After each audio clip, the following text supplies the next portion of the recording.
രാജാക്കന്മാർ രണ്ടാം പുസ്തകം അധ്യായം 22. യോശീയ ഭരണം ആരംഭിച്ചപ്പോൾ അവൻ 8 വയസ്സായിരുന്നു. അവൻ 31 സംവത്സരം യെരൂശലേമിൽ വാണു. അവന്റെ അമ്മയ്ക്ക് യെദീദ എന്ന് പേർ. അവൾ ബോസ്കത്തുകാരനായ ആദായാമിന്റെ മകളായിരുന്നു. അവൻ ദൈവത്തിന് പ്രസാദമായത് ചെയ്തു.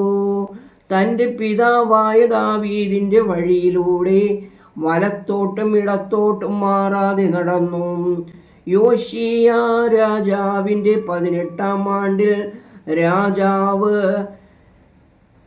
മെശുല്ലാമിൻ്റെ മകനായ അസല്യാമിൻ്റെ മകനായ ഷാഫാർ എന്ന എഴുത്തുകാരനെ ദൈവാലയത്തിലേക്ക് അയച്ചു പറഞ്ഞു, നീ മഹാപുരോഹിതനായ ഹിൽക്കിയായുടെ അടുക്കൽ ചെല്ലുക. ദൈവാലയത്തിൽ വഴിപാട് വന്നതും വാതിൽ കാവൽക്കാർ ജനത്തോട് പിരിച്ചെടുത്തതുമായ പണത്തിൻ്റെ കണക്ക് അവൻ നോക്കട്ടെ. അവർ അത് ദൈവാലയത്തിലെ വിചാരകരായി പണി നടത്തുന്നവരുടെ കയ്യിൽ കൊടുക്കട്ടെ. അവർ അത് ദൈവാലയത്തിൻ്റെ കേടുപാടുകൾ തീർക്കേണ്ടതിന് അതിൽ പണി ചെയ്യുന്ന ആശാരിമാർക്കും ശില്പികൾക്കും കൽപ്പണിക്കാർക്കും ആലയത്തിൻ്റെ അറ്റകുറ്റപ്പണിക്ക് മരവും ചെത്തിയ കല്ലും കൊണ്ടുവരാനും കൊടുക്കട്ടെ. എന്നാൽ ദ്രവ്യം കൈയേറ്റുവാങ്ങിയവരോട് കണക്ക് ചോദിക്കേണ്ട. അവർ വിശ്വാസത്തിന്മേലല്ലോ പ്രവർത്തിക്കുന്നത്.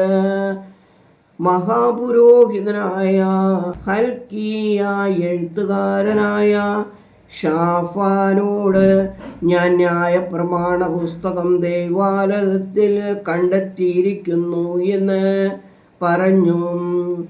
ഹിൽക്കിയ ആ പുസ്തകം ഷാഫാന്റെ കയ്യിൽ കൊടുത്തു.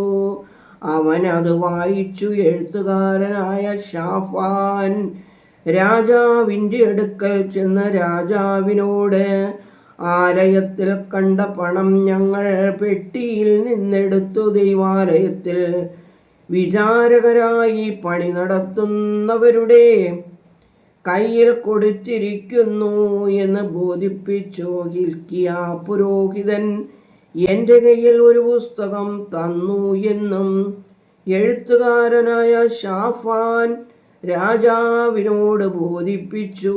ഷാഫാൻ അത് രാജസന്നിധിയിൽ വായിച്ചു കേൾപ്പിച്ചു.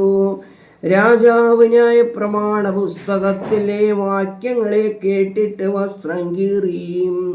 രാജാവ് പുരോഹിതനായ ഹിൽക്കിയായോടും ഷാഫാന്റെ മകൻ അഹീക്കാമിനോടും മിഖായായുവിൻ്റെ മകൻ അക്ബോരിനോടും എഴുത്തുകാരനായ ഗാഫാനോടും രാജ്യഭൃത്യനായ അസായായോടും, നിങ്ങൾ ചെന്ന് കണ്ടെത്തിയിരിക്കുന്ന ഈ പുസ്തകത്തിലെ വാക്യങ്ങളെ കുറിച്ച് എനിക്കും ജനത്തിനും എല്ലാ യഹൂദായ്ക്കും വേണ്ടി കർത്താവിനോട് അരുളപ്പാട് ചോദിപ്പിൻ.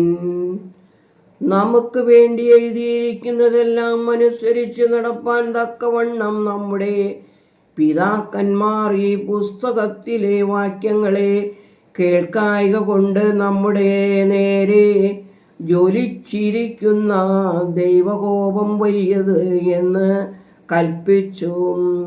അങ്ങനെ ഹിൽക്കിയ പുരോഹിതനും അഹീക്കാമും അക്ബോരും ഷാഫാനും അസായായും അർഹസിൻ്റെ മകനായ തിക്കോയുടെ മകനായ രാജവസ്ത്രവിചാരകനായ ശല്ലൂമിൻ്റെ ഭാര്യ ഹൂൽദ പ്രവാചകിയുടെ അടുക്കൽ ചെന്നു.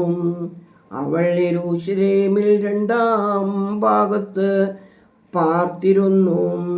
അവളോട് സംസാരിച്ചു. അവൾ അവരോട് പറഞ്ഞു, ഇസ്രായേലിന്റെ ദൈവമായ കർത്താവ് ഇപ്രകാരം അരുളി ചെയ്യുന്നു: നിങ്ങളെ എൻ്റെ അടുക്കൽ അയച്ചവനോട് നിങ്ങൾ പറയേണ്ടത് എന്തെന്നാൽ, ദൈവം ഇപ്രകാരം അരുളി ചെയ്യുന്നു: ഞാൻ ഈ സ്ഥലത്തിനും നിവാസികൾക്കും യഹൂദ രാജാവ് വായിപ്പിച്ച പുസ്തകത്തിൽ വിവരിച്ചിരിക്കുന്നത് പോലെ അനർത്ഥം വരുത്തും. അവർ എന്നെ ഉപേക്ഷിച്ച് തങ്ങളുടെ എല്ലാ പ്രവൃത്തികളാലും എനിക്ക് കോപം വരത്തക്കവണ്ണം അന്യ ദേവന്മാർക്ക് ധൂപം അർപ്പിച്ചതുകൊണ്ട് എൻ്റെ കോപം ഈ സ്ഥലത്തിൻ്റെ നേരെ ജ്വലിക്കും, അത് കെട്ടുപോകുകയില്ല.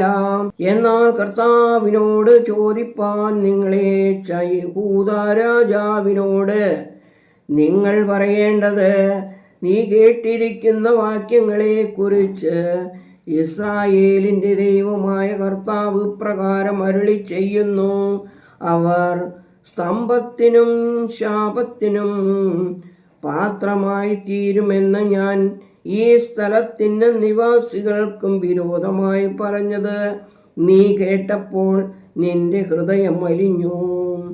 നീ കർത്താവിൻ്റെ മുമ്പാകെ നിന്നെ തന്നെ താഴ്ത്തി നിന്റെ വസ്ത്രം കീറി എൻ്റെ മുമ്പാകെ കരഞ്ഞുകൊണ്ട്, ഞാനും നിന്റെ അപേക്ഷ കേട്ടിരിക്കുന്നു എന്ന് കർത്താവിൻ്റെ അരുളപ്പാടാകയാൽ ഞാൻ നിന്നെ നിന്റെ പിതാക്കന്മാരോട് ചേർത്തുകൊള്ളും. നീ സമാധാനത്തോടെ നിന്റെ കല്ലറയിൽ സംസ്കരിക്കപ്പെടും. ഞാൻ ഈ സ്ഥലത്തിന് വരുത്തുവാൻ പോകുന്ന അനർത്ഥമൊന്നും നിന്റെ കണ്ണ് കാണുകയില്ല. അവർ രാജാവിനെ ഈ കാര്യം അറിയിച്ചു. ദൈവമേ, സ്തുതി നിനക്ക് യോഗ്യമാകുന്നു. പാറകുമോ.